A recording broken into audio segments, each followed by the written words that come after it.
What's up everyone, this is Reaper, and I am very excited to be sharing this video with you as I have what I believe to be the answer to the mystery surrounding Tannis in Borderlands 3. Now I'm going to say this before we go any further, this is a bit of a spoiler for the plot of Borderlands 3. It's not necessarily an end of game spoiler, but I do think this is going to have a strong influence on the game as a whole, so if that's not exactly what you're looking for, go ahead and click away now. With that out of the way, let's tackle the mystery behind Tannis in Borderlands 3. So what mystery am I talking about? Well, this goes back to Borderlands Easter Egg found in Battleborn, which reads as follows: Visit Promethea, Children of the Vault, we are not in Pandora anymore, Tannis is not what she seems, do not open the vaults. The main thing to pay attention, of course, is the line, Tannis is not what she seems. Now, over the past few months since this was found, there's been a lot of speculation as to what this could actually mean, a primary thought being that Tannis would perhaps become evil and betray us to the COV. At this point in time though, this has all but been disproven, and here's a clip from an interview with the Gearbox staff from Mental Mars' channel, which gives credence to the idea that Tannis is not going to be evil and she's not going to betray us. This one, yet another very personal question of mine, because I love her.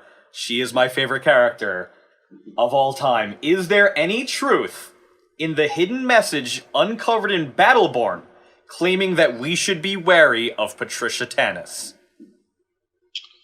Now, does it say that we should be wary of her?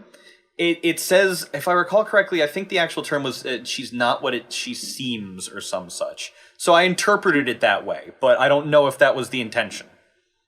She is not what she seems. Oh, God. You're killing me. Now with this out of the way, the other popular school of thought was, well then does that mean Tannis is going to become a siren? And before touching on that, I want to go back into the Borderlands 2 Fight for Sanctuary DLC, specifically deleted audio from the Sirentology side mission. So now that you've got the data, anything interesting in there? Oh, look who's suddenly interested in the unethically obtained research. Okay, I'll dish. I got a complete history of Angel's phase shift capabilities. Apparently, her powers didn't manifest until she was 5 years old. When did yours first appear, Lilith? Well, that's weird. I was born with mine. It seems there is more than one way to acquire siren powers. That would explain... Yes, anyway. Good mission, everyone!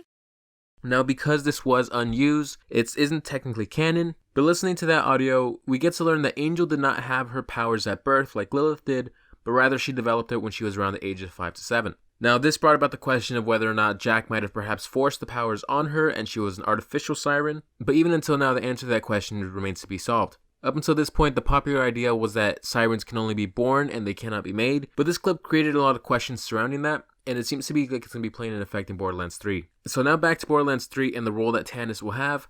Killer 6 put out a video recently that has gameplay covering Eden 6, and in that gameplay we get to see Tannis presented in siren form. By that what I mean is that they have a real life actor playing her, and she speaks to you without using the echo device, something that we've only seen with Angel in Borderlands 1 and 2, and Lilith in Borderlands 2, and most recently Borderlands 3. I've seen a lot of questioning lately as to why they even bothered putting real life faces in the Borderlands game, because the effect can be quite jarring, and it's not exactly natural to the style of the game. But finally, it seems like we have the answer. At this point, it's safe to say that Tannis is going to be a siren in Borderlands 3, but more than likely they needed a more subtle approach to it, and this is the perfect way to do that. Now on how and when I personally think that Tannis will obtain her powers. So again, with the gameplay that Killer 6 posted, it's pretty clear that Tannis is going to have her powers once we get to Eden 6. But looking at other things we've seen, she won't have them before we leave Pandora. With that in mind, the only logical point in time in which she can get her powers is while you're on Promethea. This ties perfectly back into the Battleborn Easter egg which says, Visit Promethea, and also a small clip from the We Are Mayhem trailer where we get to see Tannis and Rhys putting together what we've all assumed to be a vault key. Whether or not it is a vault key is still uncertain, but it seems pretty clear now that Rhys will have an instrumental role in providing Tannis the tech to acquire her siren powers. How exactly this will affect the future of the story remains to be seen, as well as what her siren powers will actually be.